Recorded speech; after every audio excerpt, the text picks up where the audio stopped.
Le roi George VI a choqué un spectateur avec son apparence altérée et tendue le dernier jour où il a vu sa fille, l'actuelle reine Elisabeth II.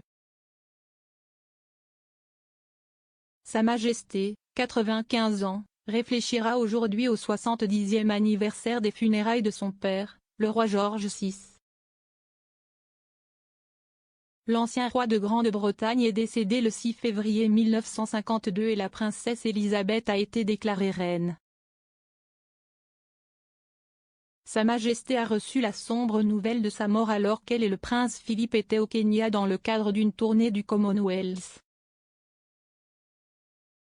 Après sa mort, les cinémas, théâtres et autres lieux à travers le pays ont fermé par respect, tandis que les programmes télévisés ont également cessé de diffuser. George VI gisait en état à Westminster Hall où plus de 300 000 personnes défilaient devant son cercueil.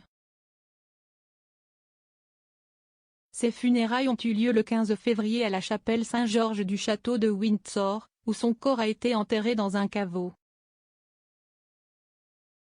George VI était populaire auprès du peuple britannique, malgré son accession inattendue après que son frère aîné Édouard VIII ait abdiqué le trône en 1936.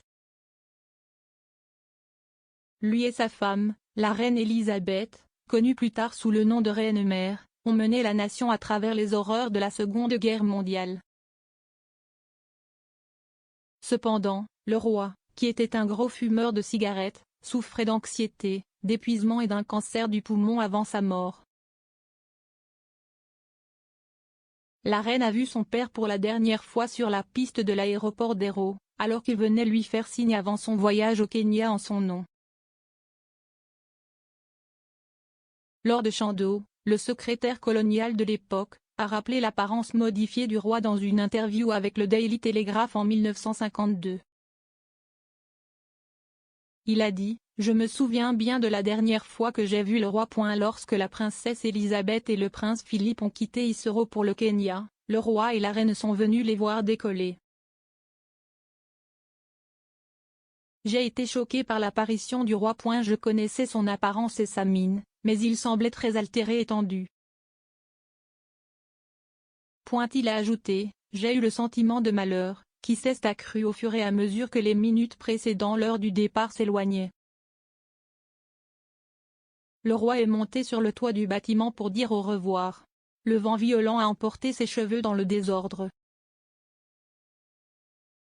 Je sentais avec appréhension que ce serait la dernière fois qu'il verrait sa fille et qu'il le pensait lui-même. » Le roi se serait retiré dans sa chambre dans sa santé habituelle avant de décéder paisiblement dans son sommeil. Il est décédé au domaine royal de Sandringham à Norfolk et on a découvert plus tard qu'un caillot de sang avait arrêté son cœur.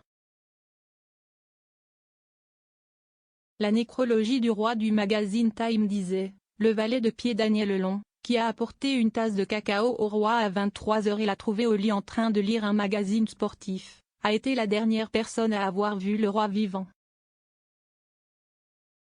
Tôt le lendemain, un serviteur apporta la tasse de thé du matin du roi. Le thé n'a jamais été bu, un caillot de sang avait immobilisé le cœur vaillant de George VI pendant son sommeil. La reine n'avait que 25 ans lorsque son père est décédé. La nouvelle de la mort du roi a mis longtemps à parvenir au couple, qui se trouvait alors dans la campagne kenyane. Ils avaient été dans un pavillon d'observation du jeu à l'hôtel Treetops avant de retourner au Sagana Lodge, où Philippe a annoncé la nouvelle de la mort du roi à sa femme.